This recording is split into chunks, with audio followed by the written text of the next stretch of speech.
Well, hello, folks out there in YouTube land. Got a big show lined up for you today. Yeah, this is way worse than we thought this was going to go. It's been a complete debacle at UCLA, and I don't see any way they can fix it, honestly. And this is not me crowing or, enjoying UCLA's demise. UCLA had nothing to do with the Nico thing in reality. They are just kind of the team that was available. They didn't go after Nico when he was at Tennessee or anything along those lines. But this connection has not worked out at all. Deshaun Foster, who is the head coach at UCLA, I watched the entire game last night. He's not a very good coach. And I said that last week. His time management's not good at all. And his team doesn't seem inspired or fired up, which surprises me, him being a former player and everything, that he would be good at that. But he may be too much of a player's coach or something along those lines, but he's struggling bad, and so is UCLA. Nico is doing what Nico does. He's a decent quarterback. He's not a bad quarterback. He's got a really nice arm. He can run. He's fast. But that five-star phenom and all that you see in practice, it just doesn't translate onto the field. I watched it for an entire season last year. And everybody's like, oh, well, you made the playoffs. We did make the playoffs, and he was the quarterback. We had the number 6 defense in the country. We had the number 1 rushing offense in the SEC. That helps. That helps a lot. And Nico kind of steered the ship. There was never a time where he put the team on his back and said, I'm going to will you to victory. It never happened. There was no Hendon Hooker moments or Josh Dobbs or anything along those lines. He just kind of, managed the game. And I knew when he went out to UCLA that he was going to be surrounded by guys with much less talent. It was going to be a bunch of 3 stars, not 4 and 5 stars, which he's used to having around him. They can't lift him up, and I don't think he's quite good enough to lift anybody else up very much. And that's what we're seeing on the field. Now, the fact that they're 0-3 does shock me. I thought they would win last night. They were favored by over 2 touchdowns. They were at home, which honestly doesn't mean a thing. If you saw the crowd last night at the Rose Bowl, it was pitiful. It almost looked like a high school game had been held there, and there was couple little high school teams brought their crowd. It was really kind of odd. And the UCLA faithful, I know you're struggling right now. I really do. I get it perfectly. And I'm not going to sit here and roast marshmallows on you because, again, it's not your fault that this happened. It's not your fault. I know. It's not your fault.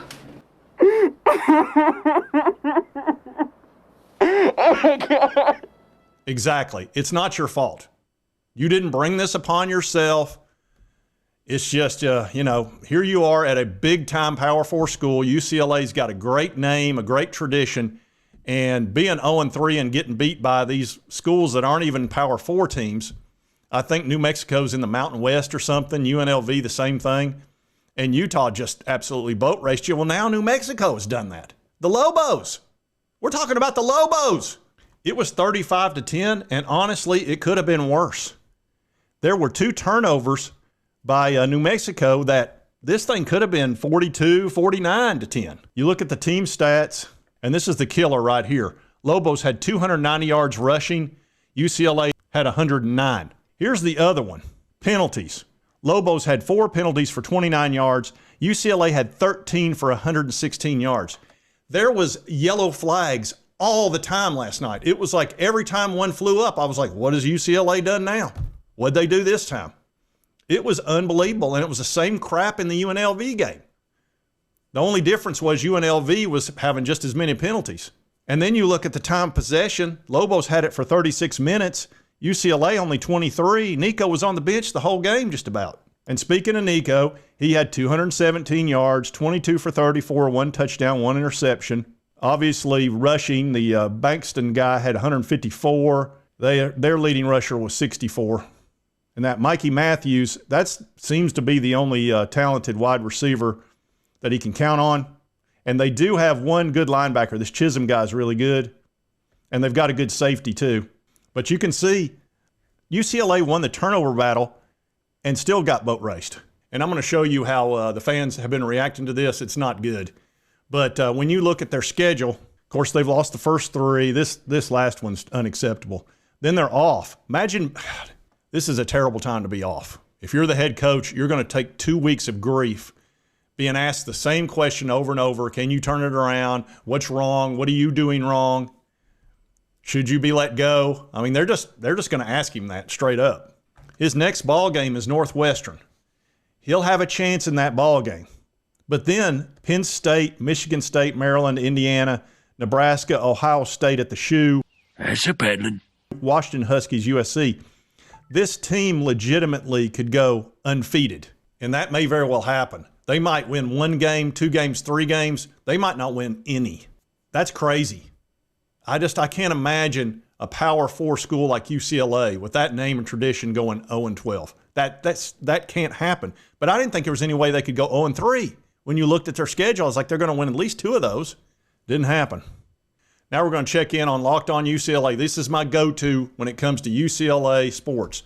I watched them during the basketball when we played them in the March Madness. Oh, who won that fight anyway? And watching them during this with the whole Nico thing.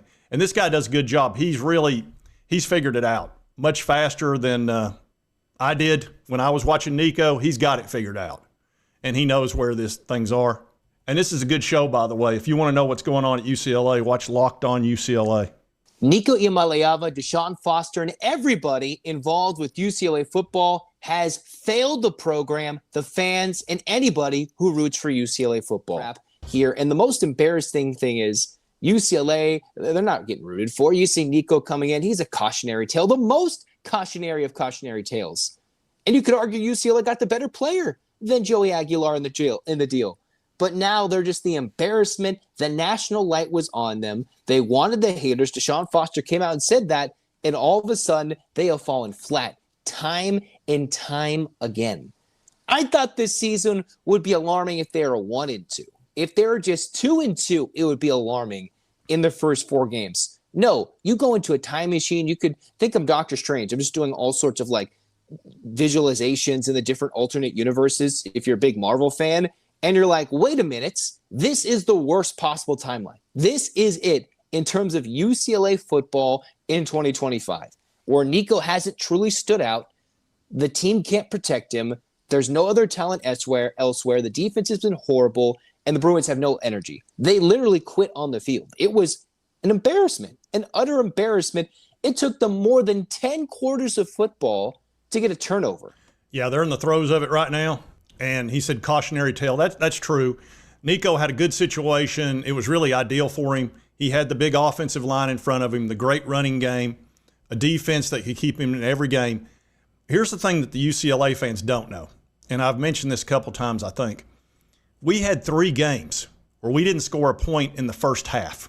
A Josh Heupel offense that's known for quick starts. This is a guy that's had a top 10 offense in everywhere he's been. His offense has been amazing. He's even had the number 1 offense in the country, number 1 scoring offense in the country. It's just what the guy does as a coach. We had 3 halves where we didn't score a point. No way. You got to have the guy that drives the bus. And again, this is not me just ripping on Nico. He's a fine athlete, and it may work out for him in the NFL. But he can't operate without protection.